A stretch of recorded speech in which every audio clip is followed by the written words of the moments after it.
Healthy, healthy, Fennec Fox. Leaning on the Lord and anchored to the rock. Gotta stay strong, gotta stay smart. It's the end of the world, so do your part. Healthy, healthy, Fennec Fox. We're shining bright and thinking outside the box. Gotta stay lean, gotta stay quick. Those Templar cyborgs are pretty slick. Healthy, healthy, Fennec Fox. It's the end of the world, so do your part. Gotta stay strong, gotta stay smart. Healthy, healthy, Fennec Fox.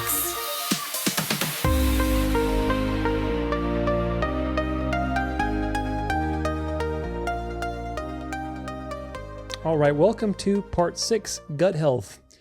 In this part, we're going to talk about something very important to me personally. Dr. Bernard Jensen, a famous doctor, father of colonics, said once that death begins in the colon. And it's true. In many ways, this is very true because the gut is the central organ in our body that is handling so many important factors. Absorbing nutrition, detoxifying, immune system, neurotransmitters, all kinds of things are modulated in the gut. Inflammation. If you have a healthy gut, you have a healthy life. If you have an unhealthy gut, you have lots of problems. Today, there are countless offenders against the gut and against gut health in general, so you cannot be passive. Microplastics, compounds, additives, chemicals that affect the gut lining, that expand the tight junctions and create leaky gut so things can go into your bloodstream and create autoimmune issues and all sorts of things.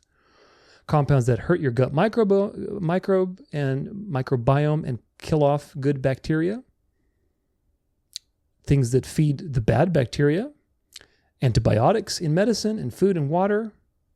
And toxins of all kinds are everywhere. So gut health is something that you should invest your time and money into as part of your foundation. I think it's one of the first places you should always look, and you should not be afraid to spend money for your gut health. Your gut is the central pillar of your health because everything happens in the gut. Now, my gut story I want to share with you. I've kind of given you that story a little bit in the beginning of this, but I just want to review. I had early childhood ear infections, was led to all sorts of constipations because of antibiotic usage. I was born C-section, so that also was a disadvantage. I had a colonoscopy at 2 or 3 years old. I had low stomach acid, so I was very prone to SIBO, small intestinal bacterial overgrowth. I took lots of antibiotics throughout my life for many infections. In fact, at one point, when I was an adult, I had Cipro, if you know what that is. Cipro is a fluoroquinolone antibiotic. They're horrible drugs. Fluoroquinolones are absolutely horrible drugs. Sometimes they're needed, but they're horrible drugs. And I took it on an empty stomach, of all things. I was so stupid. I took it on an empty stomach. And I want to tell you right now, I went from feeling normal to literally in 4 or 5 hours later that night, I was having suicidal thoughts. I wanted to die and I wanted to kill myself. Because this fluoroquinolone was so powerful, it knocked my entire microbiome out of whack. And of course, the microbiome is intimately related with your neurotransmitters like serotonin and melatonin for sleep. So you have depression, anxiety, insomnia, all because of gut issues. So that was a major wake-up call for me as to the impact of these things on microbiome. And of course, recently with the whole stress and the stomach flu and the dysbiosis, it's just an ongoing thing. So I know how important gut health is, and it's been an ongoing journey for me with all the things that I've gone through. Today, it's much better, and certainly I have the tools and the resources and the knowledge to be able to deal with problems and to maintain a baseline much better. I'm recovering, thank God, from all of these things. But nevertheless, there are many things to consider. So see my gut health article, How to Heal Your Gut, a complete guide. It's on the page as well. Healing the gut is a real process, and sometimes it can take a lot of time and be very complicated. Sometimes it's simple, sometimes it's not. So it's important to understand the basics of gut health and what tools do you have that are available and how to utilize them based on your situation. For some, it may be beneficial to have a guide, somebody who is a specialist in gut health, and guiding you through the process of restoring your microbiome, especially if you have SIBO or SIFO, or IBD, Crohn's, all these kind of, issues that are very big imbalances. Now, as far as gut supplements, there's 5 main categories of supplements, and each has a variety of products in them. And the key is to understand what are they and why are they useful, and what's the use case. The products I sell in the store all are geared towards these various goals in one way or another. And they're products that I use. They're very quality. They're vetted by the research. Nevertheless, understanding the problems these supplements solve help you understand the main ways the gut can go off balance. So the 5 main categories are digestive aids, probiotics, prebiotics, inflammation regulators, and detoxifiers. I'm going to go through those one at a time. Digestive aids are things that help to break down your food. Things like enzymes, hydrochloric acid, ginger for gut motility, meaning movement of the gut. All these things can help process your food and make it more digestible and make it easier on the gut, on the body. Because undigested food can cause problems in a variety of ways. It can ferment, it can cause inflammation, all sorts of things. So you want to be able to digest your food. That sounds obvious, but sometimes it's not. There's also things like digestive bitters that can help you have secreting, digestive bitters helps your stomach to secrete your natural digestive compounds into the digestive process. Enzymes and hydrochloric acid are exogenous substances that you take on top of what you're already producing so that you help break things down. I take enzymes and hydrochloric acid with my major meals because I have low stomach acid, and in a situation where you have dysbiosis and there's an overgrowth of bacteria, what you want to do is, especially with hydrochloric acid, to make it more acidic in the small intestine to discourage the growth of these various bacteria. What happens when you have low stomach acid is the small intestine starts to overgrow in bacteria because it's not very acidic. So again, the pH of a particular area will determine what kind of bugs grow there. So hydrochloric acid is one of the main tools in fighting SIBO. It's the only one, but it's one of the main ones because it helps to push the acid a little bit down so that there's no overgrowth there. The next one is probiotics. Obviously, that one is the most commonly known category. Everybody knows a probiotic. These are beneficial bacteria that can regulate your gut in various ways. Every time we poop, we eliminate bacteria. Every time we eat, we shape our gut microbiome because certain bacteria prefer certain foods. Every time we have junk or toxins or whatever, it reshapes the microbiome. So you are constantly shaping and changing your microbiome. The environment is changing your microbiome. It is a very dynamic and complex situation. So having a consistent probiotic approach and strategy helps to maintain things consistently so that you don't fall off balance one way or another, whether it's from the environment or from your diet or whatever else. A lot of products, however, do not survive digestion that well, and so they end up either colonizing the intestine, which leads to SIBO, or just not making it. So this is the problem. So that's why I recommend 2 products only. I take both of these. I take Spore Biotic by Microbiome Labs and Seed Probiotic. Both of these are accommodating to stomach acid. So the Seed has 2 capsules, and it's acid resistant, so it makes it to the large colon, which is where you want the bugs to colonize, not your small colon, but your large colon. And the Spore Biotic are a different kind of bacteria that's spore-based. These spore-based bacteria are very interesting. They've been this topic of a lot of studies.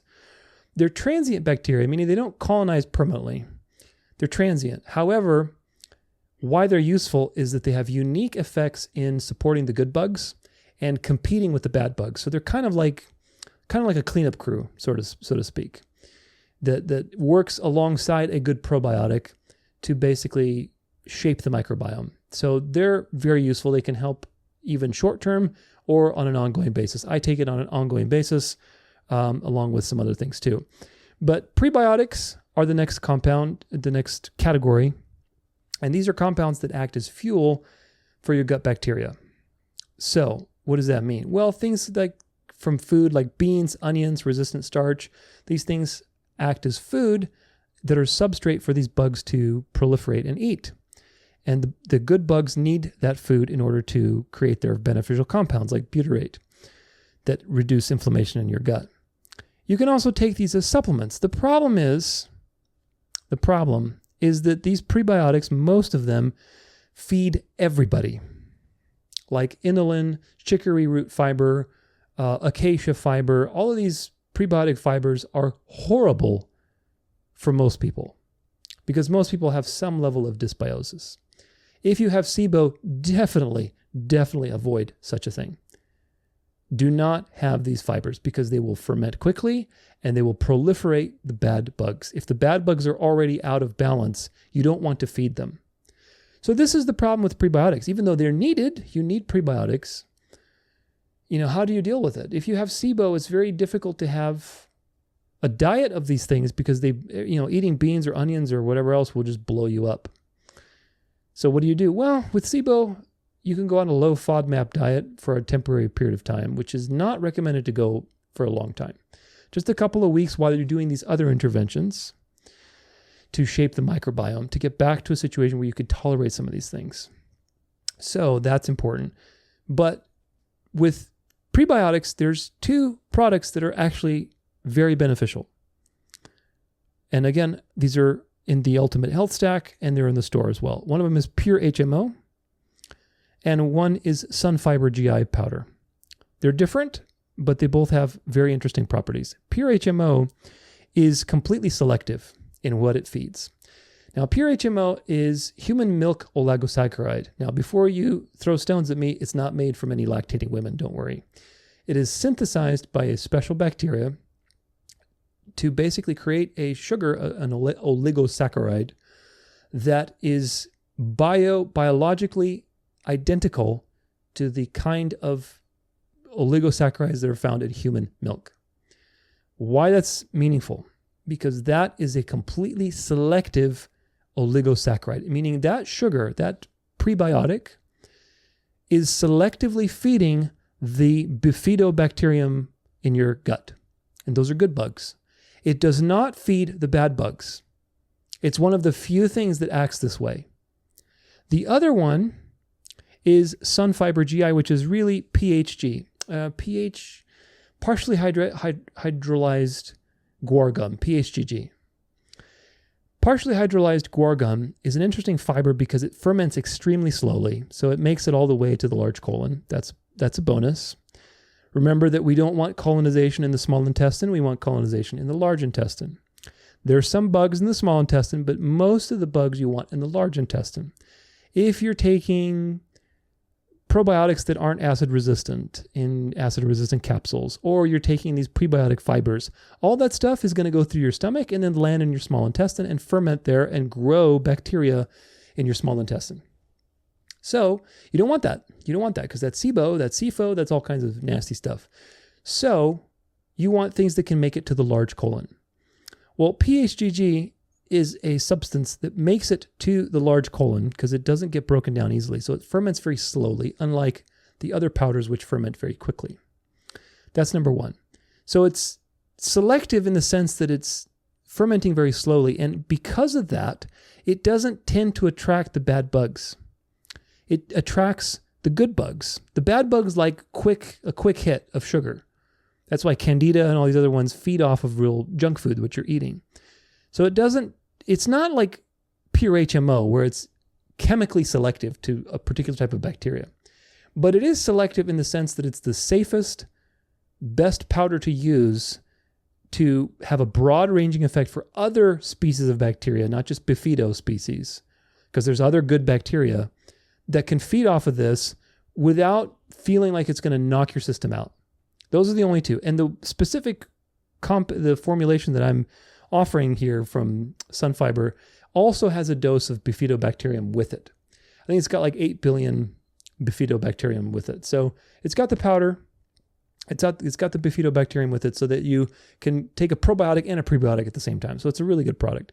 But those are the only two things I would recommend. I would not recommend inulin, acacia fiber, chicory root, all these kind of things. If you have SIBO, if you're out of balance for whatever reason, if you don't do well with fibers, then just be aware of that. Now, inflammation regulators is the next one. Inflammation regulators are compounds that help to reduce the inflammation in your gut and therefore helps the rest of your body as well, because those two things are connected. Inflammation is an ongoing process, and the gut is always getting inflamed one way or another, whether it's from bad bugs producing toxins like LPS, or from the food that you eat, whether it's mechanical inflammation or reacting to the compounds in the food that you eat, who knows. The point is that everybody has inflammation, and the goal is to minimize that inflammation as much as possible so that you can keep your gut super, super healthy and lubed up and lean. Now, what products are good for that? Well, one product that's really good is Mega IgG 2000. Immunoglobulin G is a protein that we all have. This one in particular comes from cow. It's from cow serum, and it's isolated to basically just be this powder that you just put in water. It doesn't taste like anything. But this protein has a very interesting mechanism because it signals, it has a signaling property where it tells the cells of your colon to reduce their inflammatory processes, so as an inflammatory down regulator. It also is a binder of toxins, of bad bugs, of LPS, lipopolysaccharides, which are toxins produced by these bad bugs, which cause the inflammation. So it's a binder of these things, and it's very selective binder, which is also very cool. So Mega IgG 2000, great product. I take it every day. Sunbutyrate is tributyrin, which is a type of liquid butyrate. And that particular butyrate is very bioavailable, so it's very intact. It survives digestion, and it makes it to the large colon, where you need the butyrate to go, so that it helps heal the gut inflammation. It's a down regulator of inflammation. It also feeds the colon cells there as well. It's their food. So everything works in concert with each other. If you have good bugs and you're feeding them, then they produce the butyrate for your colon cells. So it's a nice little happy family. Well, that always doesn't happen. So you need to sometimes supplement prebiotics. You need to supplement probiotics. You need to supplement butyrate. All these things go together. But sunbutyrate is a tributyrin. It's a liquid version of butyrate, which is very stable. It's very good. Quercetin is also another great compound for gut health because it modulates inflammation. It can also act as a prebiotic that's selective to like Akkermansia, which are the bacteria that produce the butyrate in the first place. They're the main ones that help to produce. They're not the only ones, but they produce like the mucin, the mucus coverings on the colon and everything else. So the quercetin phytosome that I am selling in the store, it's from Pure Encapsulations, I believe. But the quercetin in and of itself, most of the time when you buy quercetin, it's in a salt form, like sodium something, whatever. It's not very bioavailable. So quercetin has to be in some sort of phytosome form. Phytosomes are like liposomes. It's a chemical that binds the quercetin so that it's absorbed, and it's much more stable and resists digestion, the hydrochloric acid and so on in your stomach. So quercetin is a great compound for reducing inflammation in the gut. And quercetin phytosome 1 a day is plenty. Another one is Relief by Body Health. This is a great product that uses curcumin, boswellia, and ginger, all three power herbs for gut health, along with some other things, to help mitigate inflammation, both in the gut and in the body. It's a great product, and it comes with some sort of fat inside. Basically, it's a enteric. Is it enteric coated? I think it is. Anyway, it's a liquid capsule, and so it's much more bioavailable. You also have Lauricidin, which I mentioned previously, which is a brand of monolaurin that was discovered a couple decades ago. Actually, the people who produce Lauricidin live here in Arizona, which is interesting. But they have all kinds of products. The particular product in question are these little pellets that you take and you scoop and you take them with a meal. But monolaurin as a compound has very interesting anti-inflammatory effects. It has immune modulating effects. So people who take monolaurin have reported they have less colds that they deal with. So it has immune modulating effects. It has signaling effects to reduce inflammation in the gut, and it also has antimicrobial effects, particularly with gram-positive bacteria. So you have some gram-positive bacteria that are bad, some gram-positive that are good. I've asked them, I said, hey, if you take this stuff, does it cause dysbiosis? Because it has, some good bacteria are gram-positive, so does it have a dysbiotic effect? And they told me that based on their clinicians that use this, over 30 years, nobody's had any report of dysbiosis. So lauricidin is a very interesting anti-inflammatory regulator. It's also an antimicrobial. I would take it once a day for inflammation and for all the other benefits. Now, you also have the last group, which is detoxifiers. Detoxifiers can be many things because there's many types of toxins, but basically their goal is to bind toxins or to serve as some kind of structure for them to basically dump the toxins into somehow. In the gut article, I talk about some examples. One of them is a specialized enzyme called a chemzyme, we mentioned earlier, that removes microplastics from the body. It breaks them down, supposedly. Mega IgG is also a detoxifier because it binds bacterial lipopolysaccharides. Charcoal, clay, zeolite, psyllium husk, all these things can be effective binders. The problem is they have to be taken away from food or supplements because, they interfere. So that can be a real pain in the butt, to be honest with you. Like when you're doing this kind of stuff and you're on a plan with SIBO and detoxifiers and binders and biofilm, they can get really, really finicky with timing. That's why you can only do these things for short term. And that's why sometimes you need an expert to tell you, okay, when do you do the enzymes to break down the biofilm, then the microbials, then you do the binders, and then you eat 2 hours later. It can get really tricky. So maintain your gut health as much as possible so you don't have to deal with that kind of stuff. Then there's EDTA, DMSA, suppositories or pills that you can take. Those are very useful for chelating metals. Boron can chelate fluoride, and also it's an antifungal. Lauricidin has antimicrobial and antifungal effects. And there's various antimicrobials and immune boosters, that can help with parasites. I have a parasite cleanse product and protocol that I recommend in the article if you need to do that. That, may be useful, once a year or so, maybe, especially if you are in a situation, like if you're eating a lot of raw sushi or something like that, then that might be something to do. Or if you eat a lot of pork, I don't eat pork. I try not to. Pork is often loaded with parasites. So, just something to do once a year alongside your chelation protocol, as long as you're also doing the other things like modulating inflammation, taking a prebiotic, taking a probiotic, and so on, because when you take antimicrobials, it's not selective, okay? It's not selective and just kills the bad bugs. It kills also some of the good bugs too. So that can be an opportunity for the bad bugs to come back. So you have to be very strategic. It's a battle, right? You got two armies going on all the time, and these things are always changing. So it's a very, very dynamic situation. There's other supplements too that I describe in the article. Very interesting. Depending on your situation, if you have IBD, IBS, Crohn's, SIBO, SIFO, all kinds of other situations, then you will benefit. Ulcers, another one, ulcerative colitis. You will benefit from some very useful, powerful, natural anti-inflammatory substances that are based in research. So check that article out. A lot of great information there for you. Everything I've discussed is totally safe, very powerful, but everybody's different. Based on your considerations, you may choose to do certain things and not do others.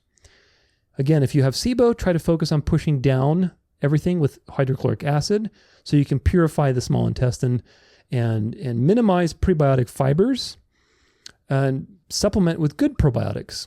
You can, if you are recovering from SIBO, you can start with the pure HMO because that's very selective, and just take a little bit amount and increase up to, the serving size. If you have Candida, you got to change your diet. You got to increase your boron intake. You got to increase your lauricidin intake to kind of clean out some of that antifungal issue, and keep providing the probiotics to outcompete these organisms. If you have H. pylori, that's even a more complicated situation because these things are resistant to stomach acid and they can be very, very nasty. There are some natural things for H. pylori. One of them is mastic gum powder. Mastic gum powder you can make a mastic tea out of, which is a very interesting compound. I forget the mechanism, but it's got an antimicrobial mechanism of some kind, and it's good for H. pylori. If you have ulcers, You have to manage the inflammation, and you have to control the things that offend, right? Having super greasy foods, having, spicy foods, you have to control that, and you have to manage. You have to take anti-inflammatory compounds, that help to reduce the inflammation as much as possible so you can get rid of the ulcer and then, ease up on your diet a little bit more. So obviously avoiding, pain medications and like NSAIDs. NSAIDs are horrible. Sometimes they're useful, but most of the time, if you can take enzymes and other anti-inflammatory compounds like curcumin, it can be helpful. Obviously, if you have a real emergency situation, drugs are needed. I'm not here to tell you that all drugs are bad, because allopathic medicine has its uses. It does. It really does. I don't think allopathic medicine is evil inherently. I think what human beings have done with allopathic medicine is evil, because humans' hearts are evil. But allopathic medicine is just one side of the medicine spectrum, right? It's needed for emergencies, okay? If you're in septic shock, you need to go to the emergency room and get an antibiotic and get treated for that, right? That's a real situation. You're not going to get treated with curcumin or whatever else. So you need these things, but they have a place. Most of the time, you have to work preventatively and not get to the point where allopathic medicine is going to rescue you. Now, another important thing, again, is that people have low stomach acid, and this leads to having problems later in life of being diagnosed as having too much acid, which is a misdiagnosis, and they get put on proton pump inhibitors like Ozempic and Zantac. Of course, these things are cancerous. If you are familiar with the Zantac lawsuit that happened, I don't know if it's still going on actually, but anyway, that happened a couple of years ago. And what happens is that the people actually have low stomach acid. And when they have fatty meals and heavy meals, the stomach is freaking out, panicking, and creating more and more acid, trying to produce, and that ends up damaging the LES, the esophageal, something L, I forget what the L stands for, but esophageal sphincter, the sphincter between your stomach and your esophagus. And that starts to give you that heartburn sensation. But it really is because you have low stomach acid. Most people have that problem because of nutritional deficiencies, toxins, damage, genetics, all kinds of stuff. So low stomach acid can be diagnosed very simple with the Heidelberg test, and you just need to do it once. But over time, that really creates a lot of problems. And of course, the Zantac and the Ozempic have other problems too once you start taking those. I think they've recently found out that people's eyes were rotting with Ozempic, which is just horrible. But anyway, so this is what happens with poor diet over time and a low stomach acid profile, is that you start having symptoms of heartburn and everything else, and you get misdiagnosed. So you have to focus on taking digestive enzymes, minimizing foods that are going to trigger the heartburn so that you can heal the inflammation. However progressed it is, I don't know. If it's really progressed, then probably you're not going to heal it all the way, but you can manage it with good practices and the things we're talking about in this presentation. So improving your diet, getting a test, understanding what you're working with, incorporating some supplements is going to help you have a better overall approach, and getting off of the medication. That's if you're on Ozempic, or I don't know, again, I don't think they're selling Zantac anymore, but these medications are not good. They're not. But anyway, so improving your diet and everything else, that's what you need to do for low stomach acid. And eventually some people even do well with taking hydrochloric acid. Everybody's different. But everybody can benefit from one thing or another from this list. So anyway, onward to the next part, which is sleep. Healthy